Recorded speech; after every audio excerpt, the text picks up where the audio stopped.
O Barcelona obrigou coa súa victoria no Bernabéu a un dobre esforzo, pero para un campeón a victoria non pode quedar esquecida do seu rexistro en 3 partidos consecutivos. Con este imperativo de triunfo, os deportivistas aceptaron o reto de amosar a imaxe dun líder sólido. O Deportivo saiu desde o comezo coa intención de victoria, pero ao mesmo tempo sen deixarse levar polas presas. A primeira acción, esta falta que sacou López Recarte, quen atopou o toque de Mauro Silva. A exquisitez técnica estaba no bando branquiazul, como amosou Javier Manjarín con este túnel sobre Juan Carlos Mandiá. O logroñés como tónica de ataque mantiña balóns colgados sobre a portería de Liaño. Despois, Salenco perderíase nos seus intentos de regate. A forma máis doada de chegar a calquer portería era a base de balóns parados. Para comprobar que o sustituto de Lopetegui non era un suplente con deméritos, Donato proba as súas habilidades e Vergara resposta con seguridade ante o disparo do brasileiro. Arsenio ofrecía unha expresión negativa co que estaba realizando o seu equipo. Bebeto tamén amosaba a súa calidade que era necesaria nun día tan importante. O lanzamento foi un pouco por riba da portería riosana. Mentres, Arsenio trataba de corrixir no seu equipo con indicacións para o lanzamento desta falta, na que Bebeto manda de novo ás mans de Vergara, que tiña o sitio ben collido. A tranquilidade do gardameta local propiciou a millor combinación do logroñés. Intervén Salenco con Lewandowski e Eraña. Finalmente, Salenco, o novo xogador do Valencia, co seu disparo fora. Pero por fin tiña que rematar o sufrimento e chegou o minuto 57. A calidade dun líder tiña que impoñerse, entón apareceu Donato, que se converteu a partir de aquí en héroe nacional galego. A celebración de Arsenio dos seus xogadores pode pasar a historia. A colocación de Fran para o lanzamento podía servir de engano, porque non sería un zurdo quen disparara. Apretou forte o brasileiro e conectou o disparo no fondo das redes. A alegría envolveu os 7.000 afeccionados que acudiron ás gaunas. Alfredo por Mauro Silva, un troco na busca de oxígeno para o centro do campo coruñés. Os 66 minutos, a festa aínda podía incrementarse. Presión de Alfredo, tamén de Manjarín. Os deportivistas querían recuperar este balón. Fran tocou a Manjarín para que este buscase a posición de Bebeto. O centro brasileiro e a cabezada do dianteiro deportivista. Alegría de novo, cun epicentro na Coruña. Galicia tremeu nun salto de ledicia que falaba do achegamento da gloria da historia do fútbol galego. Era o 0-2 e a partir de aquí todo sería máis sinxelo. Unha xogada que nace froito da vocación de vencedor. Este equipo quere ser campeón e ten madeira para selo. Manjarín escribiu páxinas importantes do deportivismo. Este gol é o de Birmingham diante do Aston Villa, fan de Manjarín, un deportivista ilustre. A capacidade de reacción dun equipo que loita por fuxir dos postos de promoción non quedou nada clara. A deixada de peito de Matute para Markovic. O Deportivo non renunciaba a golear. Manjarín xoga de novo con Bebeto. Este devolve para Alfredo, pero curtaría un defensor riosano. Arsenio Iglesias, a pesar das reclamacións do cuarto árbitro, non podía sentarse. Estaba vivindo un momento moi importante. Outra fuxida por banda dereita, esta vez de Recarte, pero con final semellante á xogada anterior. Liaño xa aprendeu a ser líder e un ano máis converterase no Ricardo Zamora da temporada. O logroñés trataba de non desesperar. Matute quería facer o remate, pero de novo a intercepción de Rivera. Quedaban 10 minutos de partido. E nos bancos, tanto no deportivista como no logroñés, todo era nerviosismo. O logroñés perdía gas pouco a pouco nos seus esforzos por reaccionar. Como exemplo, este frouxo disparo de Markovic.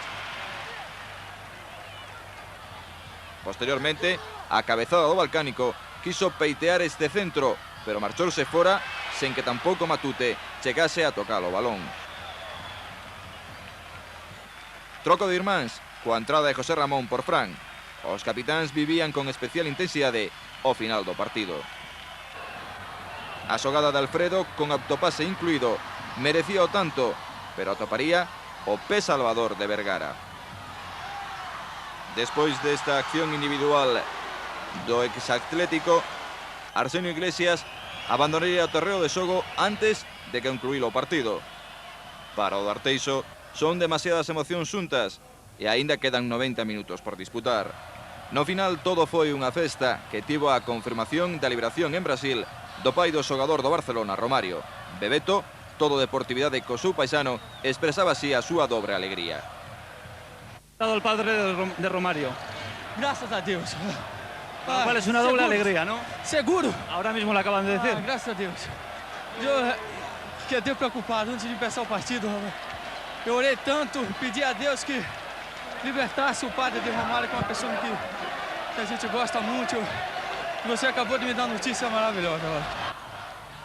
Tan só queda unha cita cun Valencia que sen opcións na Liga debe converterse en convidado especial dunha festa galego-valenciana, na que os modestos tamén poden chegar a un reino que parecía imposible.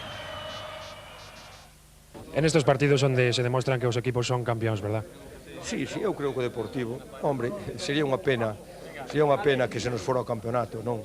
Eu supoño que non, pero eu creo que non hai máis que pedirlle a este equipo, que foi todo o ano tirando, marcando o camiño, con unha exigencia grande dos que viñan atrás, e hoxe tuvo aquí a necesidade de ter que ganar, e xogou a todo e ganou. Desde logo que sí que se demostrou hoxe que o Deportivo é un equipo campeón, gaña ou non gaña a Liga. Sim, mostrou que é uma equipe grande, não? São jogadores experientes. Isso é importante para uma equipe também, não? Ter esses jogadores.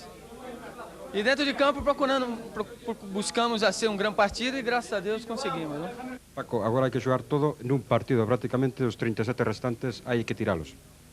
No, yo no estoy de acuerdo con esto. Está claro que si no hubiéramos hecho 37 partidos anteriores muy buenos, ahora mismo no estaríamos en la situación que estamos ocupando. Lo que no cabe duda que es un partido súper importante por lo que nos jugamos, pero no hay que olvidar que la Liga es el trofeo de la regularidad y si estamos ahora mismo donde estamos ha sido gracias a la entrega durante 37 partidos. Juca, sufrimento nos primeiros 45 minutos, nervios, pero ao final a victoria. Os 2 puntos, o objetivo cumpriuse. Bueno, la verdad que hasta el final vamos a sufrir porque esta liga se va a decidir en último partido, a lo mejor en segundo tiempo, últimos minutos. La verdad que nos toca sufrir y bueno, la verdad que a lo mejor está bien ganarlo así porque va a tener más méritos. Usted es valencianista. ¿Puede haber amaño? No, amaño no. No, lógicamente ellos son profesionales y vendrán aquí a jugar y a ganar, eso está claro, aunque no sé si, creo que matemáticamente no tienen opciones de UEFA, entonces eso es un arma de doble filo, el que vengan tranquilos y puedan hacer su fútbol, ya que es un equipo que técnicamente es muy bueno y nosotros pues, estamos obligados a ganar. Esperemos que jugar con el corazón muy caliente y la mente fría para poder ganar ese partido. Pues igual podemos decir que fue a tranquilidade, como reaccionou? La tranquilidad, ¿cuál? ¿El gol?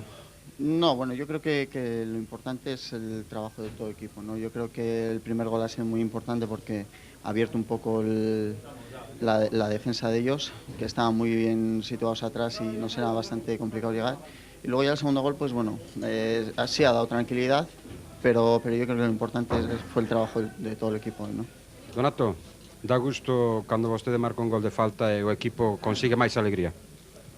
Da gusto todo que tipo de gol, ¿no? Gracias a Dios he conseguido un gol de falta, un gol que ha quitado la tensión que estábamos porque queríamos hacer todo lo posible por la victoria, ya que en la primera parte no hemos conseguido marcar y en la segunda hemos salido por todas y marcar un gol así en este minuto del partido para mí es importante. Si aquí hubo 5.000 aficionados, que imagino que vos sentiríades contentos por esa representación de aficionados, na Coruña pode ser a marabunta. Sí, estamos muy contentos con nuestra afición. Estaban jugando aquí, casi prácticamente jugando en casa con la afición que tenía muchísima gente, incentivando mucho al equipo. Y así que llegamos al estadio ya notamos que iba a tener mucha gente, ¿no? Y afortunadamente demos una alegría a esta gente que se desplazó hasta Logroño y que puede volver a casa ahora muy feliz. Fran, qué victoria tan importante e tan sufrida, Importantísima, bueno, sabemos que ahora xa non había cousa fácil, necesitábamos os 2 puntos e desde un principio xa salimos mentalizados, non? E creo que a victoria é toda merecida.